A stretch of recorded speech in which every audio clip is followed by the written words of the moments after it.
Good day, and welcome to Group 9's presentation, which has been developed by Nomazizi, Tasveer, Kelello, and Fiona. We have included an executive summary to provide an overview of our report, but let us rather collectively talk you through our approach, findings, and recommendations, with particular reference to the potential technologies and strategies that we believe would mitigate the key problems faced by our chosen SOE. Our chosen SOE is the South African National Parks, which is also known as SANParks. SANParks falls under the jurisdiction of the Department of Environmental Affairs and is the custodian of 20 national parks located in diverse vegetation types, such as desert, grassland, forest, karoo, and so forth. Established in 1926, the park system spans 7 of South Africa's provinces, consists of over 4 million hectares, and makes up approximately 67% of the land under formal conservation in our country. National parks really exist to protect wildlands, wildlife, biological life forms, and to promote socio-economic transformation, ecotourism, and to connect citizens to nature. We conducted research to identify key issues that are faced by SANParks. The first issue that we identified was poaching. Now, poaching is a well-known issue that is common around the globe and is unfortunately prevalent in most countries. Poaching is one of SANParks' main concerns, and as such, they have been allocating millions of rands each year to try to combat the issue and to develop anti-poaching measures. With rhino in particular, the issue of poaching is so severe that the species is on the verge of extinction. Approximately 30% of the world's rhino population are homed within the Kruger National Park, which is SANParks' biggest park. The second issue that we identified was that of wildfires. Now, later on in this presentation, we do provide specific examples of devastating fires that have hit a number of the parks within the last few years, all of which have resulted in extensive vegetation damage, loss of habitat, lengthy rehabilitation periods, and often closure of parts of or all of the park during the rehabilitation period, which then naturally leads to further revenue loss for SANParks. Both of our identified issues have a high monetary cost to SANParks and a devastating effect on conservation efforts. And as such, we feel are pertinent issues to be addressed with further utilization of available technologies and strategies. Poaching at SANParks. The sale of rhino horn is a highly lucrative black market industry. Rhino horn can be sold for upwards of $65,000 per kilogram, according to Oberon. SANParks has explored a number of anti-poaching measures in an attempt to mitigate poaching in their parks, some more successful than others. In 2020, SANParks had 81 fewer rhino poaching incidents than in 2019. While on face value this seems like a success, some argue that it is simply a result of there being fewer rhino, making them harder to find and poach. Simply put, for as long as there is demand, poaching will remain a problem for SANParks. As Fiona has mentioned, the rhino poaching at SANParks, and specifically the Kruger National Park, continues to be of grave concern. While SANParks refuses to provide us with their current anti-poaching measures for security purposes, we've identified the following as practices that they have implemented in the past. These include moving rhino from one national park to another where fewer incidents of poaching have been recorded, dehorning and storing rhino horn in undisclosed warehouses, and lobbying for the legalization of the sale of rhino horn in an attempt to flood the market, reduce demand, and lower price. The tracking and surveillance of breeding female rhinos, providing rangers with more vehicles to assist them in accessing remote areas of the park, and mobilizing interregional, interprovincial, and interpark stakeholders. What this proposal aims to do is provide a supplementary broad system-based approach to assist SANParks in its anti-poaching measures. In this example, the IoT sensor would be implanted deep into the horn of the rhino. It would only be triggered by the vibration caused by the hacking or sawing off of the horn. At that point, an alert would be sent to all rangers through a dedicated Edge app on their mobile phones. This would indicate that there's a potential poaching incident in progress and provide the location of said incident. With each new incident, the app would create a case folder. Using mobile phone location technology, the app would identify the ranger closest to the incident. This ranger would be obliged to then send out a camera-mounted drone to the incident site, where footage is captured, and a live feed sent back to the app, potentially using a router and mobile data. The ranger would then escalate the case accordingly and log all relevant information in the case folder, which would be uploaded to the cloud. This could include information like whether the vet has been called to the scene, the number of poachers visible, or weapons visible. The folder could then be shared to all relevant stakeholders, including the police, for further action. This would facilitate prosecution. This is further detailed in the following 2 slides. What this solution would do is increase the likelihood of rangers finding rhinos before they succumb to their wounds, and also potentially reduce the number of rhino orphaned by poaching. It could also dramatically reduce the harm rangers are placed in when blindly attending incidents of poaching, and potentially increase prosecution thanks to detailed case folders, which could act as a deterrent for future poaching incidents. In assessing the issues and identifying our proposals, we looked both into reactive and proactive solutions to preventing rhino poaching. In the next few slides, I will be taking us through how big data, artificial intelligence, and IoT technology can preempt and prevent poaching syndicates by shifting the ranger's focus towards human behavior and activity rather than just looking at rhino behavioral patterns. This pivot is aimed at allowing animals to move freely within our national parks. In looking at big data, we saw that law enforcement around the world is using big data analytics to crack down on fraud and money laundering, as well as in major cities to detect criminal hotspots and prevent crime. It's this last idea, identifying hotspots, that could prove useful in tracking and stopping poachers.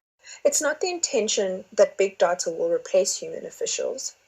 What it will do is empower them with better information and the ability to make more informed decisions. These solutions are aimed at sustaining animal freedom while subverting counterinsurgent efforts. Together with the routers and edge computing, we propose affixing thermal cameras onto radio masts. Rangers with handheld tablets and mobile phones can then monitor, track, and image capture crime syndicates and crime scenes.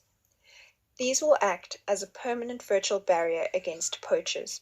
In conjunction with these thermal cameras, we propose using Wi-Fi web, and this would link camera traps, fence alarms, and existing tracking systems by the use of a Raspberry Pi to easily transmit data and trip alarms where there's been a breach in the barrier wall. This also enables communication without actual internet and just connection to the network. In addition, we propose a relatively common but very effective artificial intelligence device. As you know, biometrics are a relatively fast and implementable solution. They're minimally invasive to existing systems and provide optimum security measures. We propose the use of facial recognition as well as license, car, and boat registration scanning to keep a repository of entrants and flag persons of interest.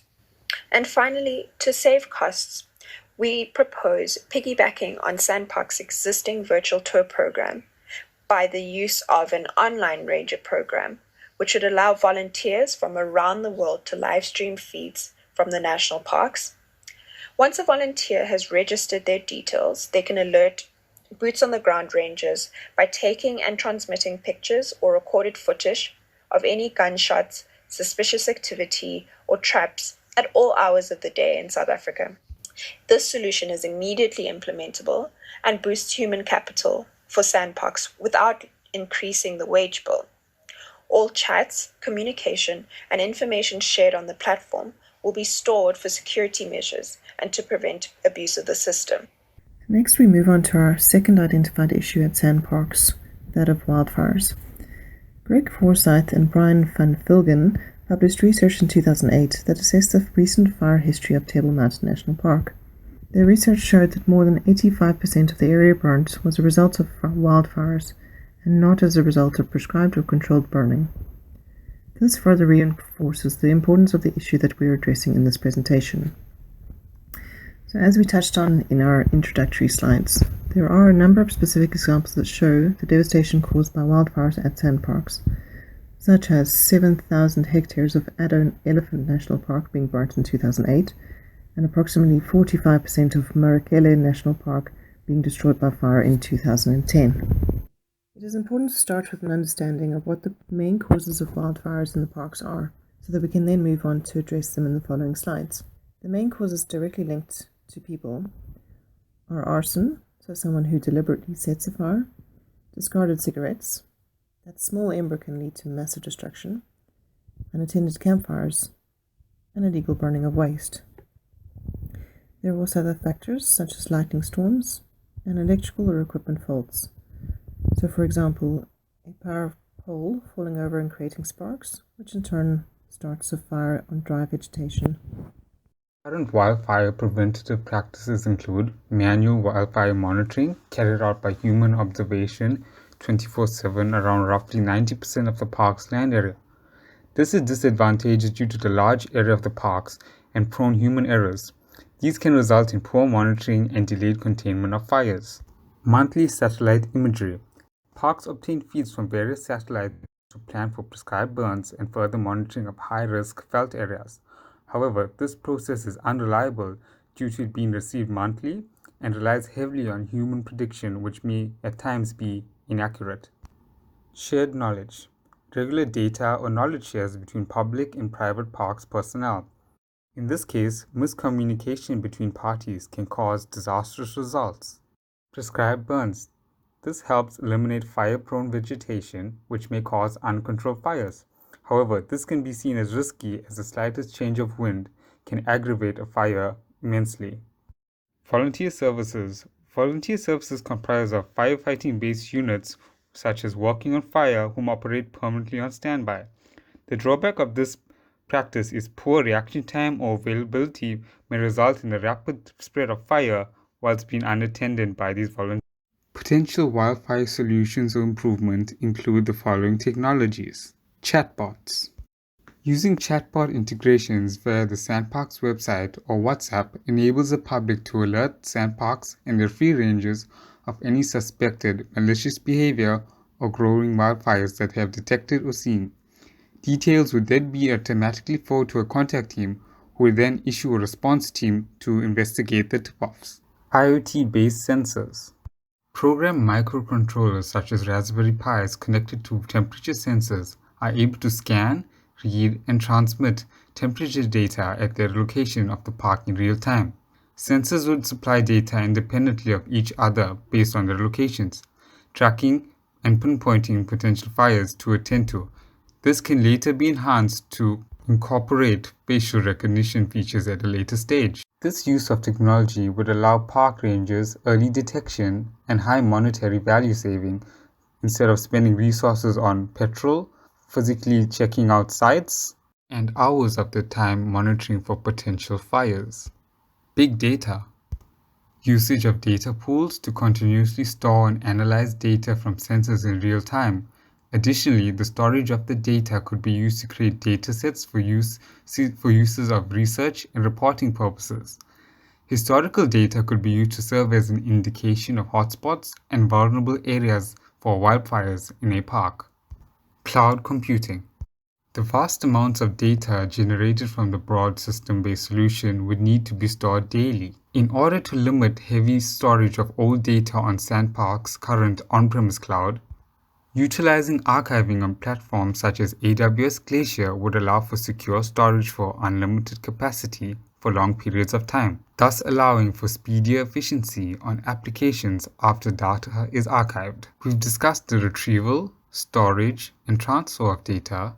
Now let's discuss how it will be read, analyzed, and shown to the end user. By using AI-based software systems, the system's algorithm will rely heavily on machine learning functions or methods to determine if a measured reading is a wildfire or not. Output of the algorithms against the conditional statements in the code will allow the system to send the user cautions for possible wildfire formations or alerts for actual cases at each measured location. Additionally, it should also have the logic to analyze patterns and determine possible causes based on the data retrieved. With all these technological solutions available to us, how do we develop them? This can be done by volunteering and donation of services.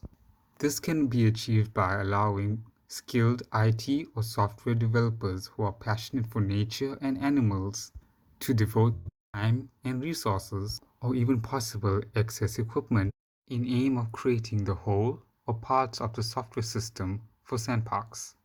Work integrated learning.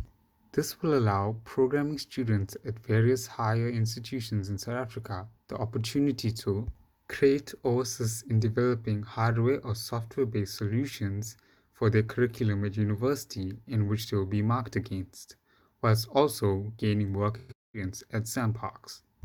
Utilizing the SANParks Fire Budget. By utilizing SANParks 2020 Fire Budget, the committee is able to attain quotes or issue tenders for IT vendors on possible pricing for IT solutions, software or hardware for SANParks' current fire issue. Based hackathons.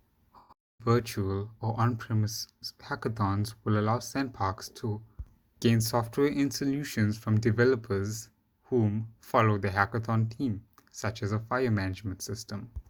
Fundraising investments. This can assist in covering the costs of cloud computing costs, hardware equipment needed, or payments to IT vendors for software developed. This can be supplied by corporates through their CSI programs or raised by the general public. University alliances. This allows for researchers and engineers to access data from an actual environment. This data can be used, sold, or trained by scientists against algorithms such as machine learning or AI, which, if successful, can then be applied to software systems or simply proprietary by SANParks. For our further analysis as to the feasibility and compliance of our proposals, we invite you to have a look at the remaining slides.